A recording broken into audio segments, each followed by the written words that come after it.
ഹലാലായത് മാത്രമേ വാങ്ങിക്കൊണ്ടുവരാവൂ. ഇത്രയും കാലം കാത്തു സൂക്ഷിച്ച ഈമാന് നശിച്ചു പോകരുത്, ഇഖ്ലാസ് പോയി പോകരുത്. ഹലാലായി എന്ന് പൂർണ്ണമായും ഉറപ്പുള്ള രീതിയിലുള്ള നല്ല ഭക്ഷണം ഏതെന്ന് നോക്കിയിട്ട് അത് വാങ്ങിക്കൊണ്ടുവരണം, അതേ ഭക്ഷിക്കാൻ പറ്റൂ. എവിടെയും ശ്രദ്ധിക്കേണ്ടതും സൂക്ഷിക്കേണ്ടതുമാണ്. കീടകങ്ങളിൽ മാത്രമല്ല, പുറത്തു പോകുമ്പോഴും ശ്രദ്ധിക്കേണ്ടതാണ്.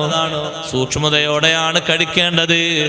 കടിക്കുന്നത് മോശമായാൽ തഖ്വ കുറഞ്ഞു പോകും, ഇഖ്ലാസ് കുറഞ്ഞു പോകും.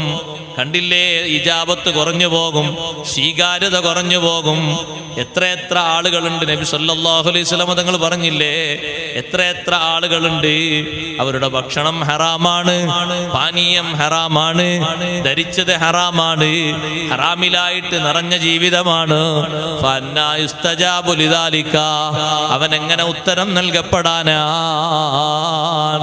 അതുകൊണ്ട് കടിക്കുന്നത് ഹറാമാകരുത്.